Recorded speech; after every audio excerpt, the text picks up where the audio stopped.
Tour sur le plateau Equinox Soir, deuxième partie consacrée au débrief du journal, toujours en compagnie de nos invités, René Stéphane Ngoué de l'Union des populations du Cameroun, Georges Sémé, journaliste, à côté de lui, Maître Fabien Kenyé du mouvement pour la renaissance du Cameroun et Hilaire Zipan, j'ai failli dire premier du mouvement progressiste. Oui, je sais que... Coordonnateur. J'ai voulu dire coordonnateur. Oui, c'est exact. Voilà, coordonnateur du mouvement progressiste. Exact. Hilaire Zipan. Voilà, Hilaire Zipan, vous avez vu, ces images font le tour des réseaux sociaux depuis le week-end, je crois. Qu'est-ce qui se passe avec les produits Est-ce qu'on ne met pas assez? Les Camerounais n'ont pas assez souffert comme ça. Oui, on a vu le carburant qui a provoqué ce qu'on a vu au niveau de la falaise de Tchang. On a vu des liqueurs dans des endroits et des marques insoupçonnées. Et voilà que le gaz domestique s'invite. Ça c'est vrai. Il faut dire que c'est des sujets où c'est des secteurs extrêmement sensibles. C'est d'autant plus qu'il faut la sécurité à toutes les étapes. Et malheureusement, une fois que le produit est sorti du cadre des sites les plus appropriés et les plus sécurisés, il est de la responsabilité complètement du chauffeur qui en est pratiquement le propriétaire, pour dire en français simple. C'est-à-dire que lorsqu'un camion est sorti de la SCDP, il a été scellé, il a été vérifié, il n'en demeure pas moins que cela peut se permettre à certains étapes. Je pense que pour sécuriser cette activité, pour certains marketeurs, ils ont mis des caméras à l'intérieur des voitures. Et ils ont extrêmement des suivis en ce qui concerne. Une fois que le camion s'arrête, tout de suite, la caméra rentre en zone de mire pour savoir pourquoi c'est arrêté. Et on essaie de savoir exactement. Il y a des codes barres. Vous êtes au niveau du carburant. Si, ça c'est pour le carburant. Oui, oui. Pour ce qui est maintenant du gaz. Ce qu'on a vu, voilà, peut-être il y a ça. Il y a l'enfûtage. Et certainement, il y a un seul site, pour ce qui est dans le voilà, qui est à Bonabéry. Mais une fois que l'enfûtage est fait, il est de la responsabilité, naturellement, de celui qui est le transporteur, qui peut parfois, dans les délais de temps impartis, non autorisés à circuler, au-delà de 18 heures, garder le produit par devant lui. À ce moment-là, les sites de stockage et de gardiennage ne sont pas tout à fait appropriés. Et c'est la raison pour moi de le dire ici que une idée extrêmement importante développée par le syndicat vise à ce qu'on puisse avoir un site tampon où tous les produits non livrés dans la localité puissent se regrouper là-bas. C'est-à-dire qu'on ne peut pas permettre à un chauffeur de repartir avec le produit et de garder dans son propre site. C'est extrêmement sensible. Et là, on l'avait discuté avec le nouveau maire de la ville qui était tout autour de Bepanda, c'est-à-dire que tout autour du stade, vous avez vu le templaire là. Nous osons croire que ce projet va continuer parce qu'il y a encore un autre phénomène que vous ne constatez pas. Quand vous sortez très tôt le matin, vers 5 h du matin, à l'entrée des CDP, vous voyez des camions qui sont stationnés pour entrer à la CDP. Je rappelle en passant qu'un camion vide est plus dangereux qu'un camion chargé.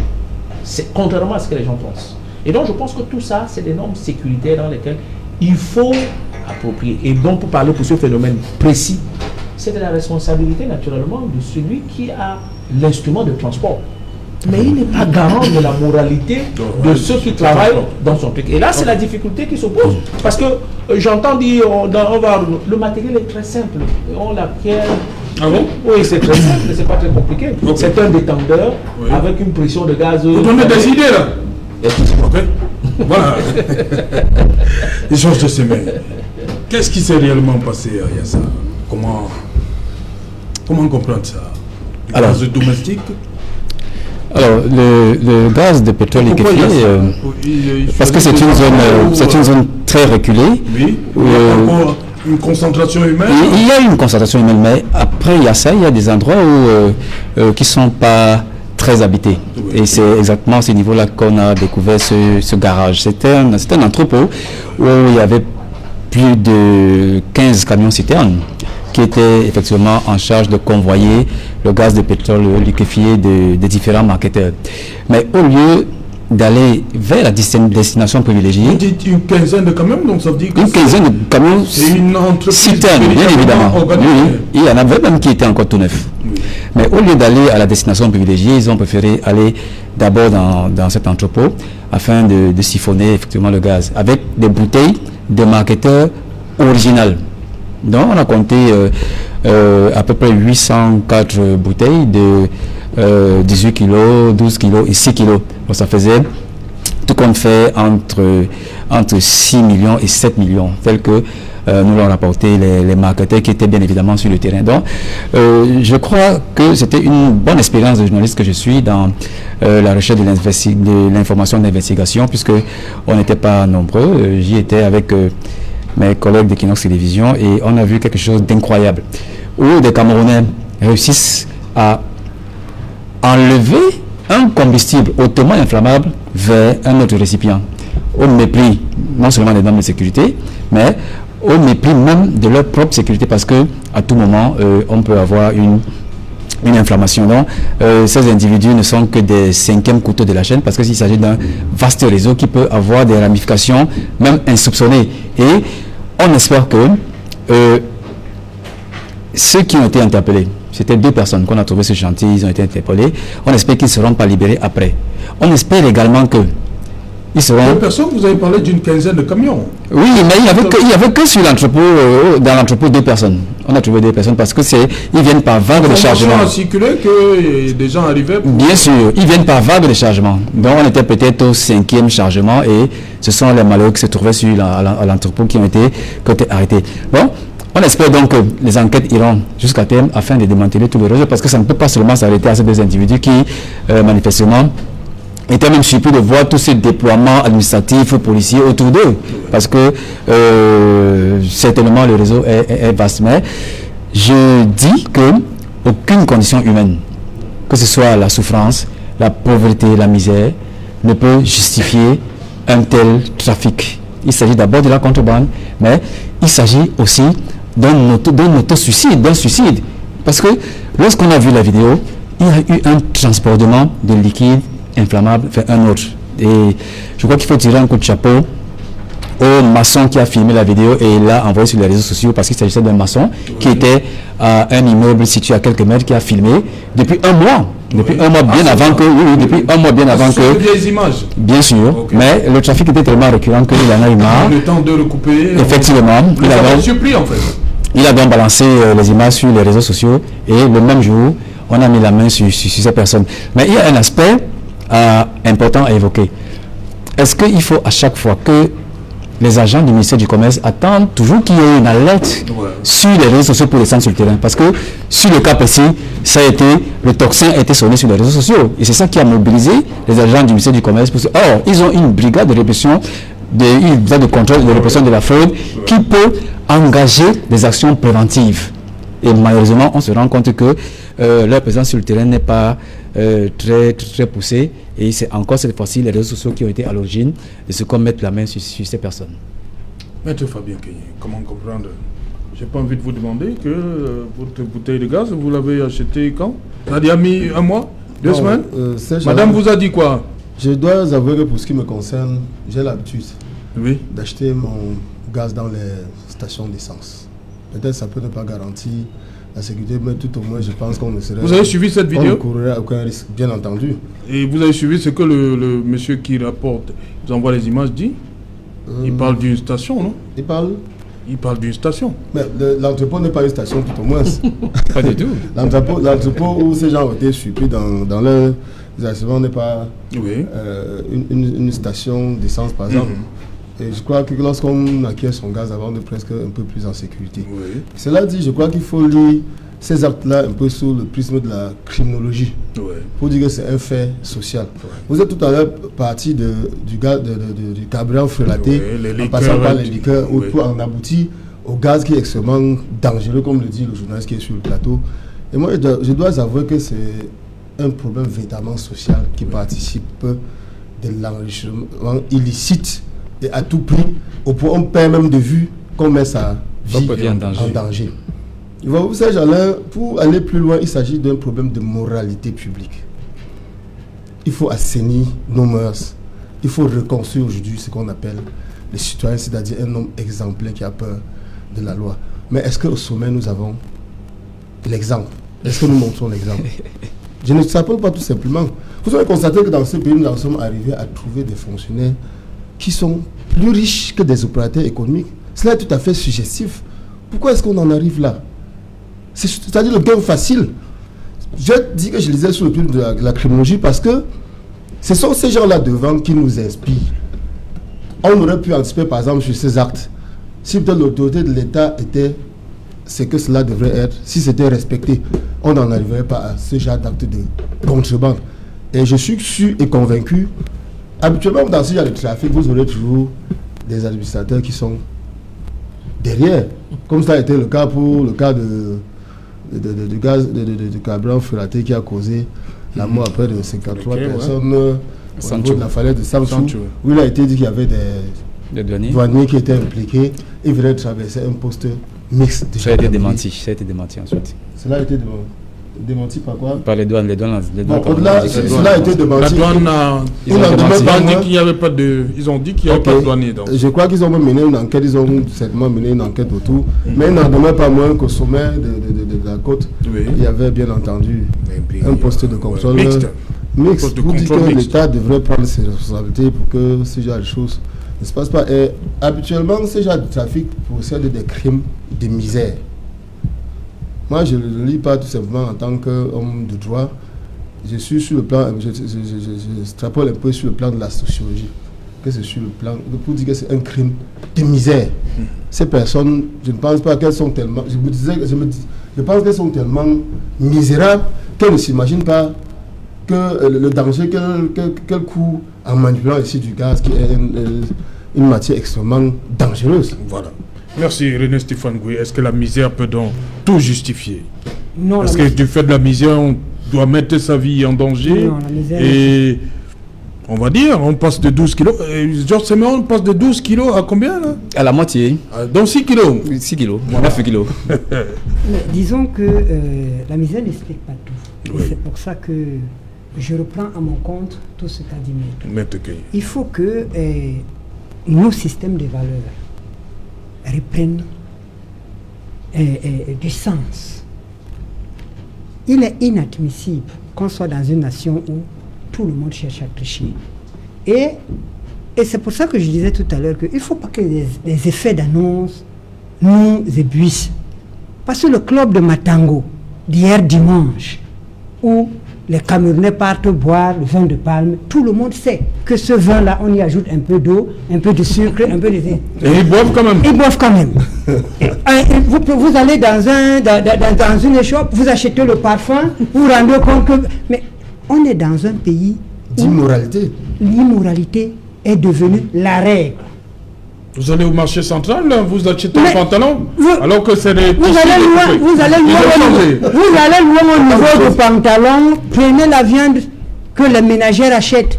Ah, il y a la viande... Mais parfois on vous dit c'est la viande du chien. Elle est faisandée parfois. On vous dit à l'achat, là? Mais non, on ne peut pas vous le dire à l'achat, puisque nous sommes installés dans une nation où aujourd'hui, on va, comme il a dit, vers la course vers l'argent, l'enrichissement illicite. Et tant qu'on laissera ça prospérer, on va vivre. Il n'y a pas que le gaz, il n'y a pas que le carburant frélaté, tout est frélaté, tout est trafiqué. Et c'est pour cela qu'on n'a plus beaucoup de temps. Oui. J'adhère entièrement à ce que disait Hilaire Zipan tout à l'heure, qu'il faut qu'on s'organise pour proposer autre chose à la nation. Mais je ne veux plus qu'on nous parle des organisations comme c'est-à-dire qu'on se regroupe pour n'importe quoi. En 1992, nous avons fait l'Union pour le changement. On a mis en mal le pouvoir en place. On a fait la tripartite. On a fait la tripartite pour récupérer certains. Et lorsque le chairman est allé aux États-Unis, s'est reposé parce qu'il avait marre d'être dans une villa encerclée et que les gens découvrent en 2018 comme si c'était la boussole qu'on réinventait. Parce que même en 92, Funda a été encerclé. Lorsqu'il revient avec... une photo, il aurait salué Clinton et que Clinton viendrait au Cameroun libérer les Camerounais comme Moïse a fait avec le peuple du Juif. On a vite fait de lui dire, si c'est ça le regroupement de l'opposition, nous ne faisons pas partie. C'est la même chose qui s'est passée. Je profite du fait que Maître Kenny est sur ce plateau avec le MRC. Si le MRC nous avait invités pour parler de la Constitution, donc j'ai évoqué là tout à l'heure, si le MRC nous avait invités à un regroupement pour parler du code électoral, de l'organe électoral, il est évident que permettez que j'aille juste au bout. Alors, par contre, qu'est-ce que le MRC a fait au lendemain des élections? C'est de dire qu'il court vers la victoire volée.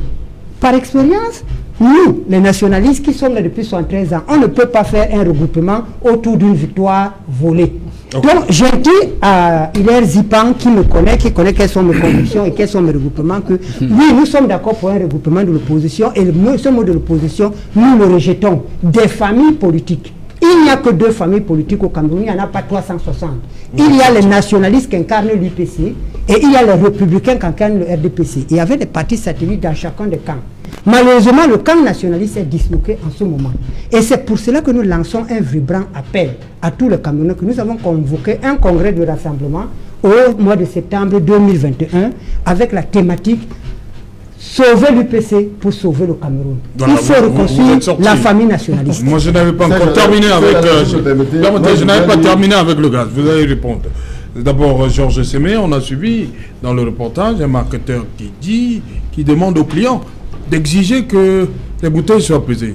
Alors, nous avons poussé... C'est faisable, hein? Oui, bien sûr. Nous avons poussé nos enquêtes jusqu'à aller sur certaines plateformes de ces marketeurs et nous avons effectivement constaté qu'il y a des balances. Il y a des balances qui pèsent votre produit à l'achat. Oui. Alors, il suffit juste au consommateur de l'exiger. Et lorsque ce produit ne répond pas à la pesée normale, vous dénoncez tout simplement. Et je crois que le marketeur l'a clairement expliqué. Donc, il appelle à la responsabilité même du consommateur. Oui. Parce que eux, à leur niveau, dans les bureaux, ils ne sont pas du tout au fait de ce qui se passe sur le terrain, sur les pistes. Donc, chaque consommateur qui est en face d'une bouteille qui n'a pas le poids requis devrait tout simplement dénoncer. Et ça, là, c'est lorsque, comme Maître Kay, vous achetez votre produit sur une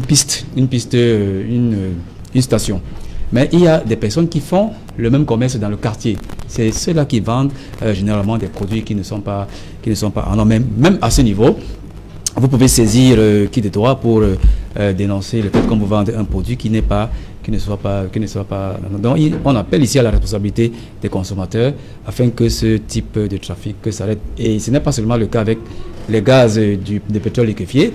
Vous l'avez dit, il y a les tomates concentrées, il y a les pains, il y a le carburant, etc. Donc, c'est quelque chose de général et ça demande véritablement un sursaut du consommateur, mais d'abord une prise de responsabilité ensuite du ministère qui est quand même en charge de contrôler et de réprimer la fraude dans nos différents marchés. Maître Kenyeu, j'étais en train de dire, finalement, nous en arrivons à ne plus s'entendre alors que je pensais qu'on filait le point. Non, on s'entend très bien. Moi, je voudrais dire l'UPC. Pourquoi il vous a lâché à quel moment? Lorsqu'on dit que le MSC court tout simplement à une victoire volée, je dis que cela n'est pas... Non, j'ai dit que c'est l'idée du regroupement. L'idée du regroupement, pas que... En ce qui concerne le regroupement, je vous ai demandé si vous avez tendu quelque main que ce soit. Il me semble lors de la campagne présidentielle d'octobre 2018, le MSC était ouvert à toutes les sensibilités politiques. Nous n'avons reçu personne, nous l'avons dit et déclaré. En retour, nous n'avons reçu que des flèches. Au-delà de ça, vous devez savoir aujourd'hui que le MSC paye le prix lourd des revendications politiques, paye le prix lourd aujourd'hui de la démocratie. Ça, c'est l'actualité. Il y en a qui ont c'est nous payé qui ça sommes avant, aujourd'hui. J'ai bien dit aujourd'hui, ce sont des faits, puisque vous participez au moment des élections, non, nous empêche même puisque M. Hilaire Zipan parlait tout à l'heure des faits. Moi, je vous dis, les faits aujourd'hui, c'est que le MSC contrôle la boussole politique du Cameroun et nous en payons le prix lourd parce que pour avoir fait seulement des revendications, ça c'est une évidence. En termes de statistiques, vous avez vu les faits MSC partout, que ce soit sur le plan international ou sur le plan national. Même dans l'inaction, nous sommes poussés jusqu'au dernier retranchement. Voyez-vous, pour avoir boycotté les élections, nous avons été poursuivis. Pour avoir revendiqué le code électoral consensuel, qui est l'objet de ce soir, nous avons été mis en prison. Nous sommes pratiquement près de 400 francs. Donc, près de 400 personnes dont je ne saurais vous permettre ou accepter que vous disiez pour être poli que le MSC ne court qu'après une victoire volée. Encore que c'est son droit, puisque ce qui est sûr au sorti des urnes, vous avez été certainement témoin du contentieux électoral. On ne nous a jamais montré les PV. Et vous nous avez donné raison. Parce qu'elle est quand même parvient à déclarer des gens vainqueurs sans du tout des procès-verbaux en sa position. C'est extrêmement dangereux. Donc le combat est ailleurs. Nous n'avons pas besoin de nous tirer dessus. Regroupons-nous pour libérer décidément ce peuple. Et c'est sur la conduite du MRC, ce serait la meilleure chose. Merci, on va revenir. D'abord, bonsoir Sylvestre Hippolyte Zangaou. Bonsoir Serge Alain. Dans un instant, 100% foot. 100% foot avec les clivages dans ce football camerounais. Désormais, le CPG d'Albert Bida contre la Fédération camerounaise de football, pour laquelle Sédou Bombondieu assure l'intérim de la présidence. Eh bien, on scrape l'échelon de ce côté. Paul Biya n'a pas été écouté après avoir appelé les différents acteurs à ramener de l'ordre local au sein de ces fédérations. Le 10 février dernier, en s'adressant à la jeunesse, il a adressé ce message, mais malheureusement, il n'est pas écouté jusqu'ici. Ce sera l'un des points à l'ordre des débats ce soir sur le plateau de 100% foot, au cours duquel, cette émission au cours de laquelle nous reviendrons également sur la belle victoire des Lions junior à la CAN des moins de 20 ans, avec un doublé du fils de Samuel Eto'o, fils Etienne Eto'o Pineda, qui a inscrit donc un doublé samedi lors de cette belle victoire des Lions U20, 4-1 sur le Mozambique. Nous parlerons également de ce football camerounais qui ne se joue pas, mais des clubs qui se battent comme des beaux diables pour briller à l'international. Le cas de Coton-Sort de Garoua, qui s'est brillamment qualifié dimanche pour la phase de poule de la Coupe de la Confédération Serge Alain. Et comme invité, nous irons à Yaoundé, bien évidemment avec la magie de la connexion en direct, les représentants de la Fédération camerounaise de football de Sédou Bombondieu et de CPG d'Albert Bida, et en plateau d'autres invités pour cette édition de ce soir. Voilà, la magie de la connexion, c'est Marlise Minkomo et Raphaël Dipanda, Equinox. Voilà, Hilaire Zipan, voilà, tous ces débats, qu'est-ce qu'on en sort là? Qu'est-ce qui... Vous savez, et les CAM a commencé, vous appelez à l'organisation, au regroupement, je préfère l'expression. L'expérience commande que l'on puisse avoir l'attitude de suffisamment de retenue. Quel que soit le combat que vous menez, il faut être organisé. Tout à fait.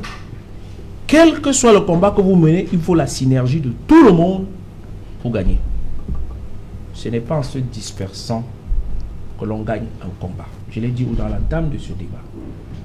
Donc il ne s'agit pas ici de venir dire c'est nous qui avons porté au plus haut le combat du consensus. Et dans la France, maître, dans la France, vous voulez un code consensuel. Et dans le mot consensuel, comment on trouve le consensuel? Il y a la société civile, il y a le groupe, il y a tous les partis. Comment on trouve le consensuel? Je vais poser la question, comment on trouve le consensuel? Je vous ai parlé des partis civils, des différents partis politiques. Les partis politiques représentatifs. Les sociétés civiles ne participent pas. La société civile ne participe pas. Elle participe. Elle ne participe pas au concours, elle ne concourt pas à la conquête du pouvoir.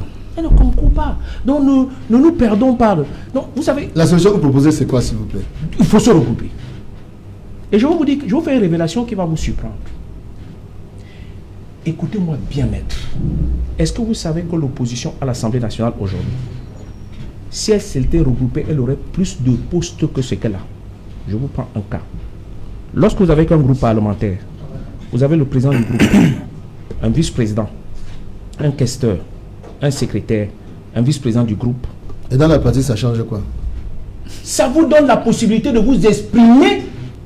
Pour dire quoi? Pour faire quoi? Mais pour voter des lois? C'est le débat. Pas de ça. C'est pas de ce genre de mascarade. Mais c'est pas ce genre de cinéma.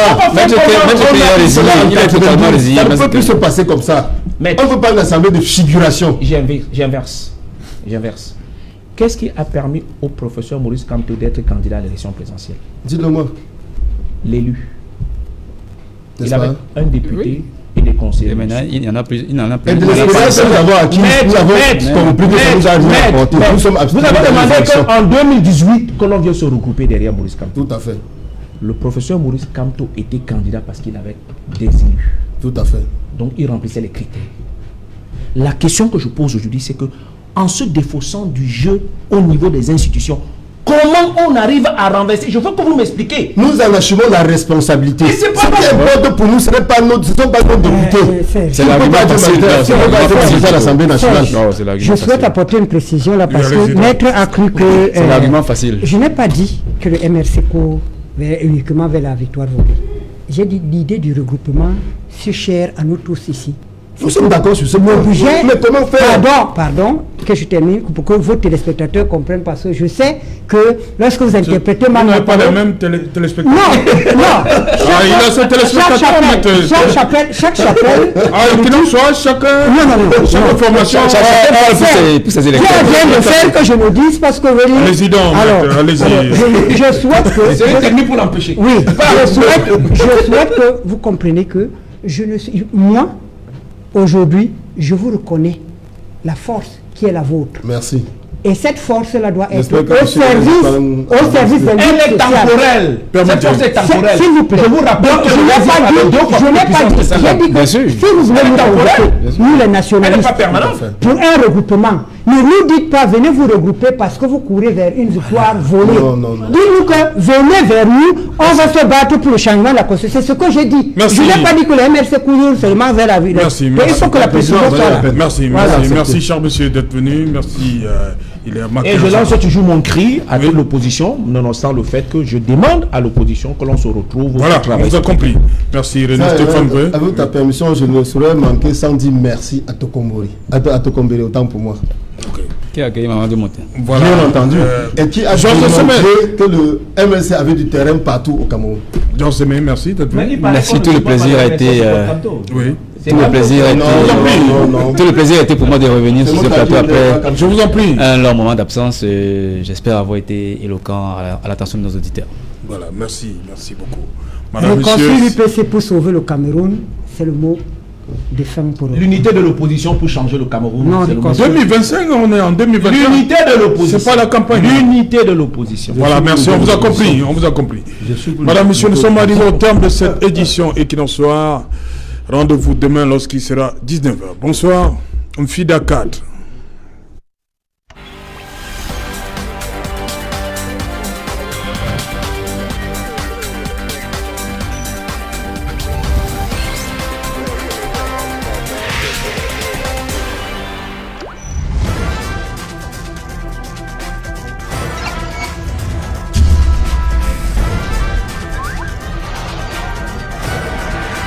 Equinox Télévision, au-delà de l'image, nous rendons compte.